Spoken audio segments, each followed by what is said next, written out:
Hey, Matt, before we dive into the episode, I understand you have a little PSA for us about the election. If you're an active UFT member and you don't have your ballot in the mail by April 18th, you should contact the American Arbitration Association to request another ballot. So that number, if you need to request a ballot, is 800-218-5524. Their hours are Monday to Friday, 9 a.m. to 5. As soon as the 18th hits and you don't have a ballot, call them. So 800-218-5524, because you only have until the 22nd to request it. So don't put it off. And ballots have to be mailed back. Not mailed back. They have to be received by the American Arbitration Association by the 9th. And then they're counted. Ballots will start to be counted on the 10th. So you don't wait till the last minute to mail it either.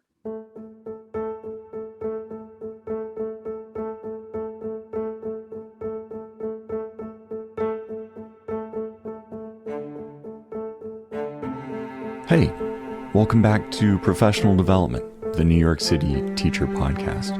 As always, I'm your host, Noah, and today I'm joined by special guest Matt Driscoll. Matt is an 18-year veteran of teaching. 13 of those years have been in the New York City Department of Education. He is a chapter leader at the Clinton School in Union Square. He is a 7th grade special education teacher, and he is an at-large executive board candidate running with the United for Change, or UFC, slate. Matt and I will be discussing Educators for Excellence, or E4E, yet again. That's right, they're back. Although this time they have a new evolution, so we're going to be looking at the caucus they have recently formed within the UFT, our teachers union. The caucus is called Working Educators for Children United, or W.E.C.U, or W.E.C.U. That's sort of how they're presenting it. So we'll talk about the reason for the name change, why they wouldn't name the caucus after the organization that is sort of sponsoring it, and much more in the episode. So without any further ado, Matt, thanks so much for being here. Thanks for having me. We're here today to talk about longtime friends of the show, Educators for Excellence, or E4E, which I covered back in episode 19 some months ago. They've gotten into some new hijinks, and I'm really excited to talk and learn a little bit more about those hijinks. But before we get into all that, Matt, you are a teacher in the DOE and a chapter leader in the UFT. How did you find yourself in each of these positions?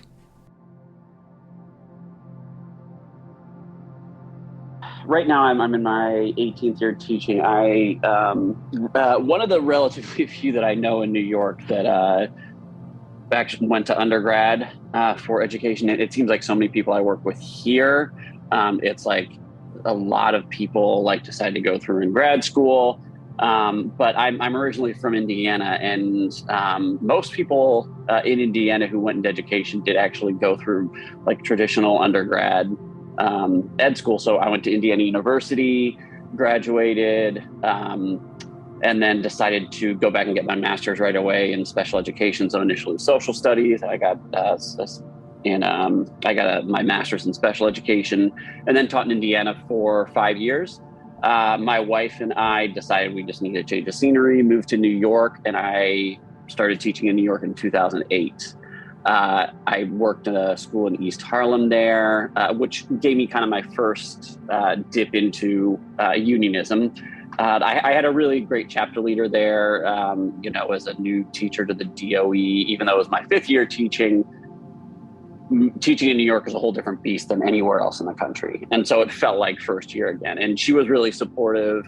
I had a principal who really tried to take advantage of me and any other new teachers that were there. And she kind of showed me the ropes on how to stand my ground, even as a first year in the DOE untenured teacher. And so that I already had a strong appreciation for organized labor unions, teacher unions, but that. And then we had a lot of special ed issues, and she kind of led the way on actually getting some folks from the U of T actually into our school to address and force our principal to start adhering to what were on students' IEPs. That gave me a real appreciation for the work that, when done successfully, organizing can do for a school, because we did see a significant shift in it forced the principal to actually program teachers in a way that would meet the needs of our students. But it was still not a great school to work in because of administration. So turnover there was something like 50% every year. And so my second year, I discovered open market and ended up at the school I'm at now, the Clinton School in Union Square. It wasn't in Union Square when I started. It was on 34th Street. It was only a middle school then. I co-taught with the chapter leader there, so I got to know her well, and she talked me into being delegate. So I was a delegate for a few years. And then I kind of stepped back a little bit. A colleague of mine took over as delegate and then became chapter leader. He went in for his administrative license, and I had came back as delegate at one point when he became chapter leader. And he approached me and said, "Would you like to run? I'm getting my license in administration, so I think it's a conflict of interest." So then that's where I really started to dive in much more so. I went much more consistently to DAs when I became a chapter leader. I was going as a delegate, but not every time. As a chapter leader, I was going a lot more. And so I started to get a better feel for kind of the internal politics of the union. That was, I think, in 2016, and I've been chapter leader at my school since. And so in that time, actually, we've grown. When I started, we had started expanding into from just a middle school through a high school too, and we were still expanding in our relatively early expansion days when I took over as chapter leader, and now we're basically fully expanded. And so I've seen a lot of change in that time, and a lot of things for me to kind of do as a chapter leader there.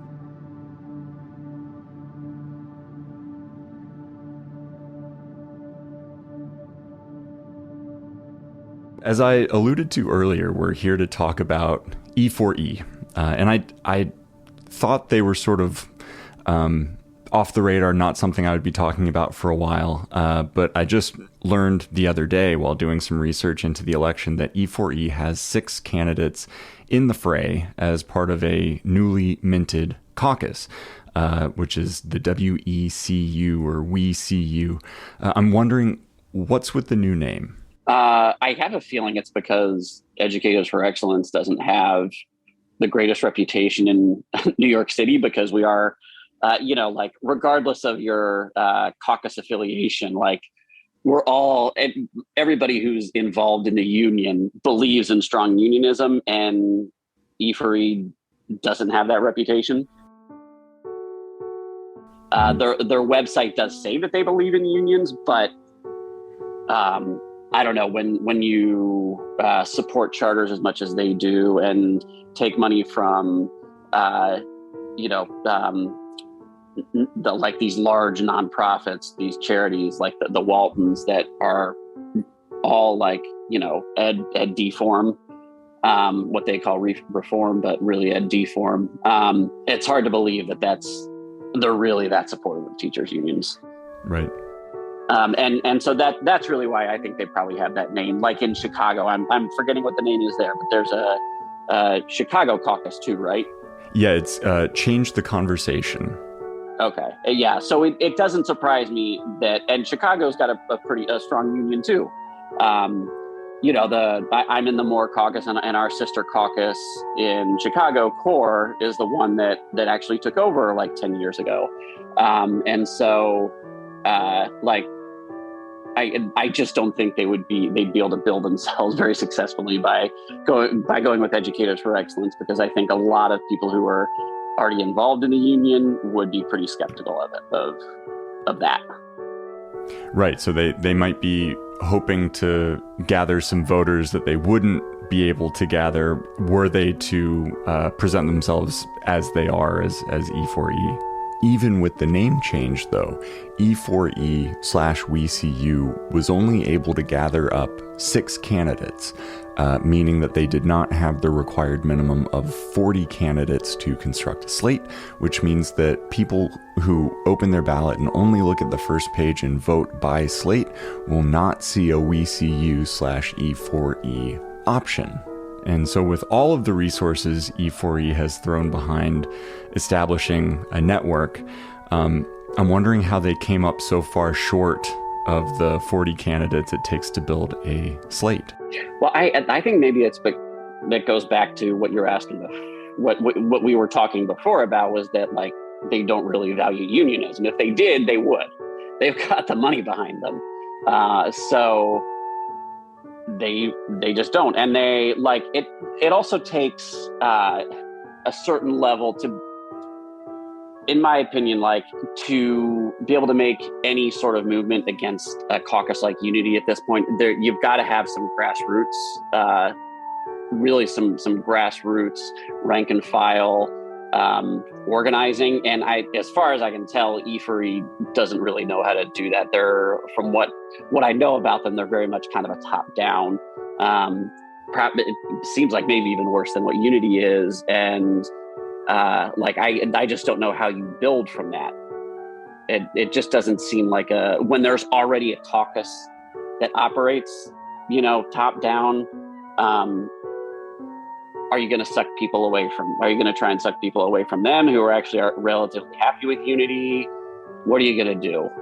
And so, I don't know that they've really thought much about strategy or anything like that. And I'm not even sure why they're running, because unless you're on a slate, you've got basically a 0% chance of winning at this point. And if they want to do something, it seems like building a movement is a little bit more, would be more important at this point than spending time trying to win something that's really not winnable for you. As far as I can tell, E4E's ground game involves setting up these free breakfasts and free lunches to lure teachers in, where at one time they would be asked to sign a pledge, but now it seems more petition oriented, and teachers end up on a mailing list. The big ask, it seems, at the end of all of E4E's organizing is for teachers to run for office within the UFT. So my question now is, are these 6 running with W.E.C.U, are they just the only teachers who ended up following through on that request to run for office? Did the others get lost on the way, or just not have any interest in actually doing it? What's the deal? Maybe probably a little of both. I am part of the United for Change coalition, and as a member of the Moore caucus, and there are a lot of people who are running within it who have a lot of experience. They've been involved in campaigns going back decades. Like we have people from a retiree advocate, which is a relatively new group, who were organizing back in the 80s and 90s. And so we have a lot of, I don't personally have a ton of experience with it. This is the first union election I've gotten super involved in. Last one I helped to collect signatures and stuff. I wasn't actually running myself. And I have a feeling that probably plays a role, is not having people who are all that experienced. I feel like there may be,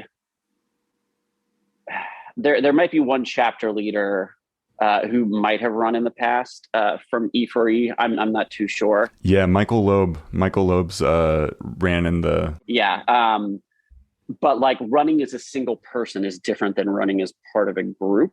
Right. And so I just, it doesn't seem like they have the experience to do that, especially if they're like most of the people they're drawing from are like more TFA, more teaching fellows. Those do, like you said, tend to be younger teachers. And I I just don't know that organizing experience is there. We have a lot of organizing experience within More. We have a lot of organizing experience in Solidarity, in New Action, in Retiree Advocate, and OTs, PTs for a Fair Contract, and Educators of New York. All of these folks have a lot of experience organizing. And I just don't know that E4E has that sort of grassroots organizing. And it's hard to get people to commit to run. And if you're not organized, how are they going to commit to it? So like if they have these regular meetings and we're only able to get a small handful of people, that tells me that it's really the organizing that's probably lacking. Because if you're able to reach a significant number of people, but you can't get them to, actually work as activists, you're not going to have luck on building a campaign.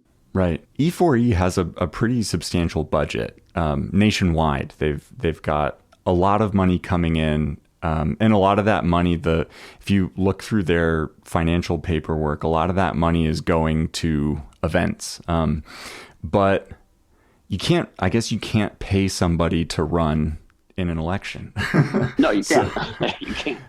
So that money, which is a tremendous asset for getting people out to an event, can't go as far as getting people out to running a campaign, I suppose. So I guess we're seeing that now. That money doesn't go that far in something that has to be volunteer. Yeah, and it's where, like I was saying, I don't think like the vision of E4E really matches up with like what the vision of an independent union caucus would be. So yeah, it's not surprising, but I think that's probably one of the challenges they're facing, the people who are running and maybe who actually do want to get their caucus going.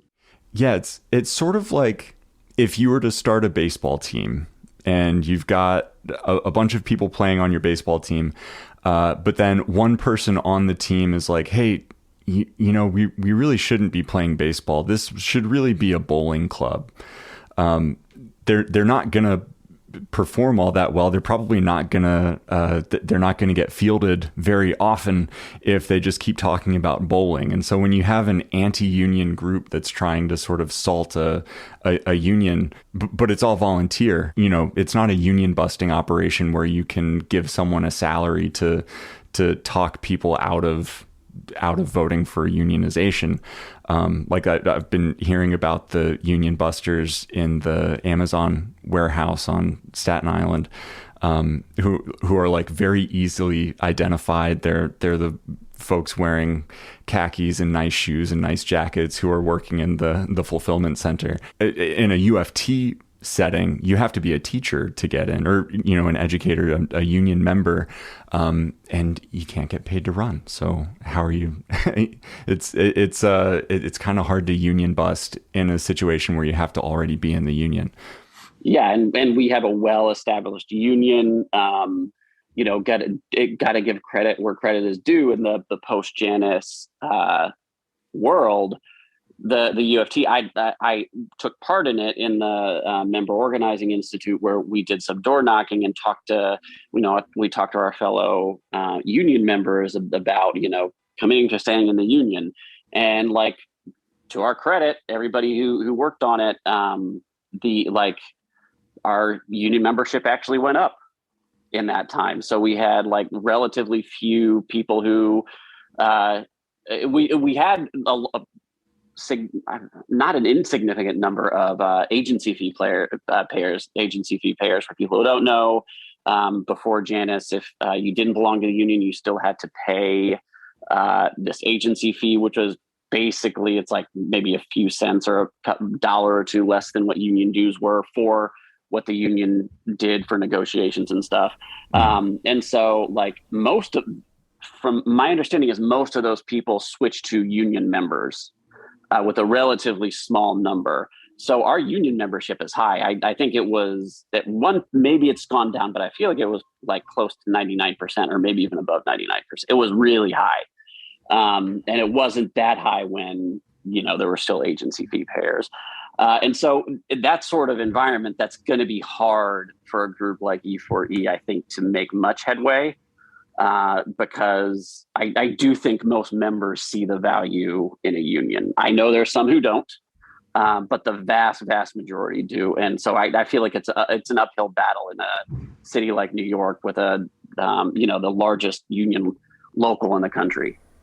As I alluded to in an old episode I did on E4E entitled Educators for Everyday Low Prices, I think I have a pretty solid sense of what motivates the founders of the organization, who are Evan Stone and Sydney Morris, as well as the salaried employees of the organization. Like they're clearly just anti-union people.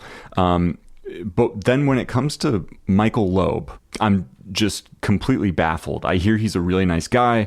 I hear he's been in the profession for about twice as long as I have, and yet he's been with this organization since its early days. He's got to have some reason for doing that, but I can't imagine what it is. So all that said, what do you think motivates the teachers like Michael and the other folks who are on this non-slate to labor for free on behalf of a Walton family backed nonprofit dedicated to making life harder for teachers? That is it's a good question, but a difficult one. So like, I know it seems like E4E hasn't emphasized this as much in recent years. I didn't see it on their website recently, but I know they've pushed hard for, use of standardized testing and stuff like that. And most teachers that I've talked to are not fans of standardized testing or, this really kind of out of control competitive nature of what schools have become. But there are some teachers who do think that is what brings out the best in education and in educators, and, thinking that things like Race to the Top and No Child Left Behind that, or supposedly hold schools accountable are the way to improve education. Some teachers do buy into that. And that's what I imagine. I don't know Michael Loeb. I have heard he's a nice guy. I think I heard him speak at the DA one time. He seems like a nice guy, very respectful guy, but I don't know. I just have a feeling his, philosophy probably differs from mine and probably the more progressive minded folks that I'm aligned with. And, one of the things that I noticed on the E4E website when I was looking at it just the other day was it's their About Us section. It kind of hits a lot of the buzzwords that people like. But it doesn't, there's not much depth to it. So like there's a section on anti-racism, but I don't know how you can be anti-racist, but still support standardized testing, knowing that standardized testing is directly tied, like its roots lie in the eugenics movement of the 20th century in the United States. Right. And like that's sort of competition connected to standardized testing to me is an evil that needs to be gotten rid of. And so I do feel like they try and use these buzzwords to appeal a little bit more, but I feel like it's kind of empty. There's not a lot of substance to it. Yeah, their website does have a nice sheen to it. Like it looks like if you just click a couple of the buttons, couple of the hyperlinks, you're going to be on your way to a very well thought out, very clear vision of education. But then you click the links and then you realize there's nothing behind it really, but more sort of surface level buzzwords. Yeah, it's a very it's search engine optimized to the nth degree, but there's nothing once you get there. Which is, I think, really reflective of what it is. It's kind of a trap. Yeah, I think that's exactly what it is. I think it's designed to kind of suck people in, and then somehow convert them to the cause, whatever that is. Right. The cause of their own demise as members of public education. They would say not destroying; they would say saving it. But like, right. The goal of ed deformers is to destroy public education as we know it and replace it with choice models through vouchers and charter schools and stuff like that. That's not public education. Right. charters that no longer have to compete with public schools and thus can like cut teacher pay. So it really does come back to bite you in the end, as a teacher who is supporting that sort of thing, as a young and not so critical teacher. But another thing that I find really confusing about the organization is the discrepancy between this caucus, which is aligned with a really well-funded organization, and the shoddiness of their media. Like the website, it's pretty slick. It looks like it would take you to some really well thought out places, but then it's just a slick surface level thing. But then W.E.C.U has a YouTube channel that has one video, and that video has 9 views. Their sister caucus, running candidates in the CTU election, the Chicago Teachers Union election in May, like I said, it's Change the Conversation is the name of the organization. They have a website that they allowed to expire, and a Twitter handle with 11 followers. So I'm wondering, how are they so bad at media when there's so much money behind these caucuses? Because I think my experience with like labor union social media websites, the most effective ones tend to be those that are like truly rank and file and truly grassroots, and they are not. Like you look at like the more Twitter versus the Unity one, more I would say is a grassroots rank and file. We've got, I don't know, like I feel like 10,000 more followers than they do. And so I just think they're just bad at it, because they don't have the people on the ground who are passionate about it, who are rank and filers, who really want to get the message out. They would have to rely on people they're paying who just don't care. Right. They clock out. Yeah. yeah. And like the people, everybody who is in more is doing it for free. Like we have one part-time paid staffer at more, but like that is it. Everybody else does the work as volunteers, and so we're putting our hearts into it. And the same for Unity, the same for all the other caucuses, the same for our ally caucuses like New Action and Solidarity, OTs, PTs for a fair contract. Like the thing that all of these groups, including Unity, has that I don't think E4E has is the heart from the members. Like the members believe in what they're doing, and they just don't. I really don't think they have the base that like groups that have actual rank and file members have. UFC's stuff in bringing together all of these rank and file groups, caucuses. The UFC media campaign is really, it looks good. Like and it reads well. It all the graphics that I've seen, I've been like, oh yeah, someone knows what they're doing. Whoever is making this is up on trends in new media. They know what's up. Unity, not quite as much, but certainly better than what we're seeing from W.E.C.U and Change the Conversation. Yeah, in the various groups and caucuses, we have a number of people who are really good at, different types of media. Daniel Alisea of Educators of NYC, he helps run a bunch of the social media stuff. I think you've talked to him. Yeah. He's really good at that stuff. We've got somebody from Moore who's also a member of OTs, PTs. She's a wonderful videographer. She puts together all of our videos that are amazing. Those are so good. Yeah. Yeah. She's amazing. Marlena, she's amazing at all of those videos. I'm just always floored by when I see them.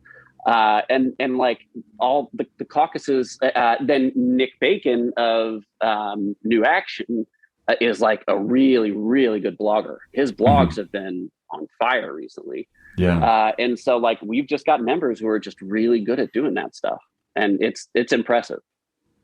Yeah. And what it's really about is union work, and there's some really great unionists with long histories of solid union work, but then they have these side abilities and skill sets that are, it's really in bringing together all of these people. It's really impressive what the coalition has been able to do. How did you get involved with the coalition? You're a chapter leader, and you've had history as a delegate and everything. And you mentioned that you did signatures. Was it the 2019 election? It had to. It must have been the 2019. Yeah. So I was around the 2019 election. I was a relatively new member of MORE at that point, but wasn't super involved in MORE. I was an active chapter leader, but not like super involved in the caucus side of it. But we had a teacher moved in to started teaching science at Clinton. He was a member of MORE too, and he kind of pulled me in a little bit more, and I started slowly getting more and more involved. He ran for, I think he ran for an at-large seat that year. And so I was helping him and some of the other people from MORE get signatures at my school. So that's how I kind of dipped my toes into it the first time. He tried to recruit me that year to do it. I kind of, looking back, wish I would have. I was like assuming it was a huge commitment, but it really wasn't at the time. So I kind of regretted afterwards not doing it. And so this time I was like, I've definitely got to run. So the way I got involved in the coalition has to do with my getting more involved in MORE. Mm-hmm. So it was, I started getting really involved in MORE just before the shutdown in March of 2020. So, this colleague of mine, this teacher, Ronnie Almonte, reached out to me again and was like, look, we're having this organizing call with MORE. Can you join? Because, things are looking really dangerous right now. And, we want to, get the ball rolling on some actions. And so I started joining organizing calls, and, it culminated in MORE really leading the way on the threatened sick out. And I really do think that sick out was coming to a head that Sunday. It was really the Sunday before, or it might have been the Saturday. It was that weekend before de Blasio finally said schools were closing because of COVID. And I really credit a lot of the work that MORE did for that. At one point we had a meeting that our Zoom actually maxed out at 999 people. Wow. And so it was pretty crazy. I don't think there had ever been an organizing call in the history of the union that big, an organizing meeting of rank and file that big. And so MORE at that point, we expanded very quickly, went from maybe 70 members to now 700.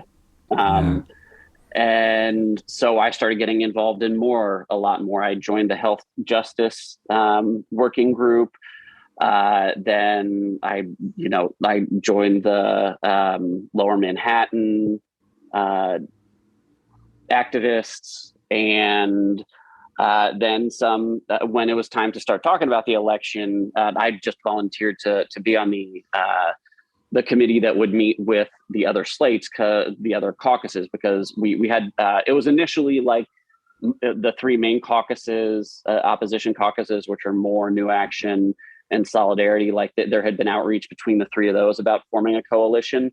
And so I volunteered to be part of the first meeting of that. And so I got involved right away that way. And then from there we expanded to and actually by the time the first meeting happened, I think Retiree Advocate was part of the group. And then by the second or third meeting, Educators of New York was part of the group. And then within a few weeks after that, OTs, BTs for a Fair Contract was part of the group. And we had some more independents coming in.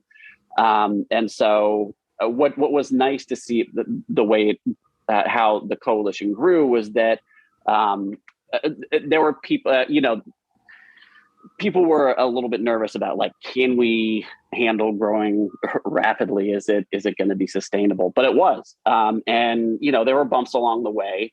But I feel like overall, our coalition has done pretty well. We had some successful resolutions in the DA. I think it was in October, maybe November, one of the earlier DAs of the year. And we got some important amendments added to some resolutions. And that was really thanks to the coalition. It was members from multiple caucuses working together.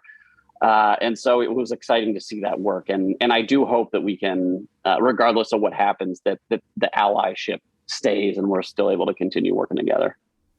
That's what I've been hearing from everybody with whom I've spoken about this experience of building the coalition and working together, is that Norm Scott was on recently and said, like, yeah, this is win, lose, or tie. This is just been such a fun time bringing all the people together and working in common towards a common purpose. Yeah. It's been pretty great. Yeah, and I've gotten to know some of these people a little bit more. Norm, I met, I don't know, like maybe 6 years ago, in passing at some event, and it's been nice to get to know him more, to get to know Daniel Alisea, to get to know Lydia from Solidarity, and Nick from New Action, and the retiree advocates. We got Gloria, and like all these people. They're all wonderful people. It's great to have gotten to know all of them, and I'm really, especially early on, was impressed with the work the retiree advocate was doing, and the rallies they were planning outside the DAs, and that they were working tirelessly. They were volunteering, and without that, I don't know that we would have had. It really gave us the energy that we needed inside the DA to really push and advocate for our retirees. Seeing them out there, like we saw them, we knew we had to fight for them, because in the past they fought for us, and we're going to be there someday, and so we need to fight for them as well. And so they've been a huge inspiration. Yeah, absolutely. And this whole thing is centering an election, and historically retirees are the ones who vote. They vote at the highest percentage. So having them through retiree advocate, or through recognizing the Mulgrew care situation as a direct threat to their health benefits, hopefully they continue to vote in high numbers, and hopefully they vote in their own interests this time around. Yeah, I hope so. Yeah. Yeah, they're I think typically they make up about 50% of the electorate. So if retiree advocate can help us win some of those votes, I think we'll be in good shape. Yeah. And so you are an at-large candidate for is that right? At-large for the executive board? Correct. What does that mean? And what does it, how will that impact how people can vote for you? So as a member of the at-large board, executive board, anybody who is voting can vote for me. So it's not like the divisional. So in divisional, if you're a high school teacher, you just vote for, you would vote for at-large, and then the high school portion of the executive board. I'm the at-large that everybody would be able to vote for. I do encourage people that the best way to vote is just to vote by slate. Because I do believe that we have the strongest candidates, and vote for United for Change. But what I hope to get out of this is that if we do win this, we'll control the executive board, and that gives us significant leverage in DAs and stuff, because the executive board is supposed to set the agenda, right? It doesn't seem like that typically happens. They say that the executive board approves the agendas, but I'm not sure that I've actually seen a vote for approving agendas in the minutes. Maybe I'm wrong, but I don't think I've seen that. Regardless, it seems at this point, even if they do kind of a rubber stamp for what leadership wants the DA to be, when the DA really should be member driven, right? Mm-hmm. It shouldn't be Mulgrew up there speaking for an hour and a half or an hour and 15 minutes. I don't think it's usually an hour and a half, but routinely this year he's spoken for like hour to an hour and 15 minutes. It was a little bit better this past week. I think it was about 45. So we actually got more done. And that was because Mulgrew wasn't speaking for an hour and 15 minutes. And so that's one thing. If we win, I think we'll see a change for the better is the way that DAs go and make it more responsive to what rank and filers want. Yeah. Yeah, that's the impression that I'm getting from everybody with whom I've spoken. I hope that we get to see, and whether that happens. I hope so too. Yeah. I hope so too. I have one more question in the list, which I think is, I'm interested to hear what you think. Considering everything we've discussed, is E4E a threat to our union right now? I don't think it's a threat to our union. I think it's a threat to public education. That's my fear. Because there are ways that E4E can go after. They've got, like you said, they have a ton of money. They've got the war chest. They can go after. They can target state legislatures. They can target Congress. They can target the Senate. They can target governors.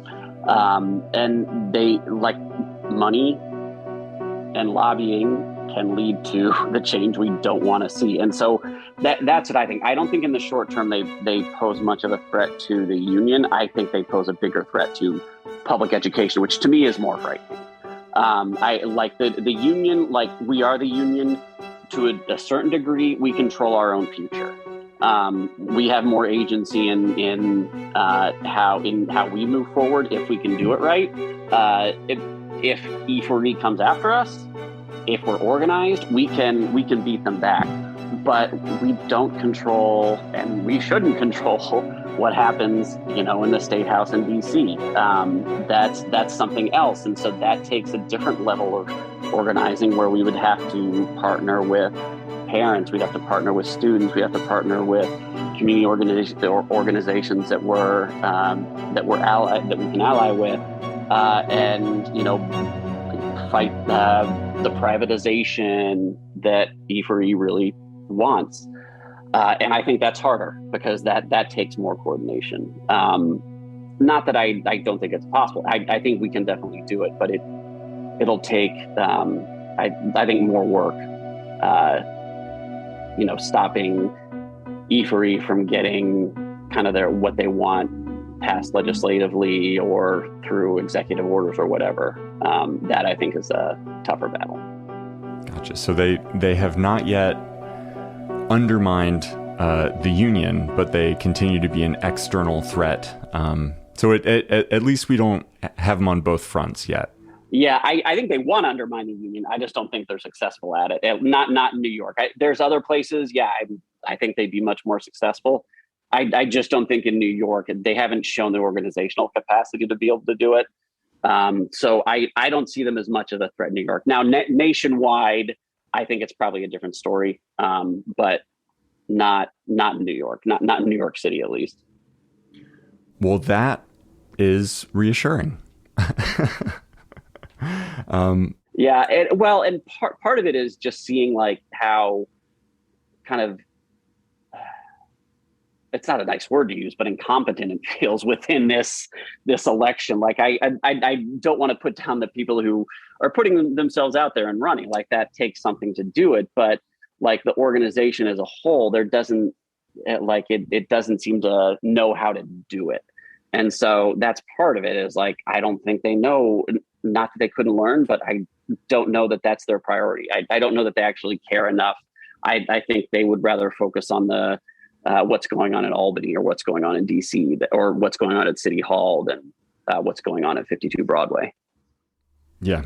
Yeah, it's a good thing when the entity that wants to deprive you of your of a public service, of an occupation, of protections to your workplace conditions and that sort of thing. It's good when they are sort of blundering oafs.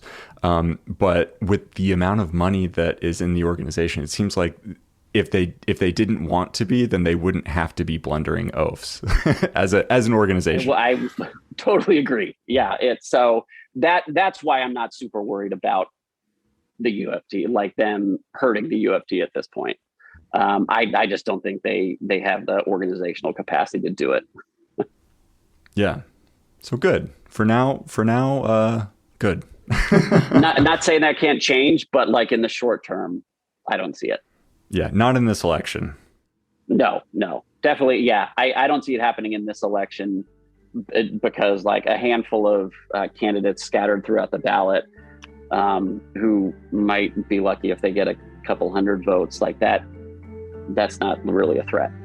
Right. It is really difficult looking through that ballot and finding people you're interested in. It's, yeah, it's more than 1,300 names. So yeah, there's no like command or control F either. You can't just like search people up. That is just a paper ballot with block text. You gotta see what you can find. So that's good. I'm now if they manage to come up with a slate in 2025, I suppose that'll be a different story. Yeah. They've got a few years to try and get a little bit better at it, and who knows? Like maybe they will get better, and we'll have to reevaluate how to kind of take that head on. Right. There will be a part 2 to this episode, I suppose, but that'll be way down the road. Yeah. Well, Matt, thanks so much for being here and sharing your wisdom. I hope you have a great spring break, which starts tomorrow, and a smooth rest of the school year. I hope you have a good one too. Thank you. Okay. Thanks, Noah. Thanks, Matt.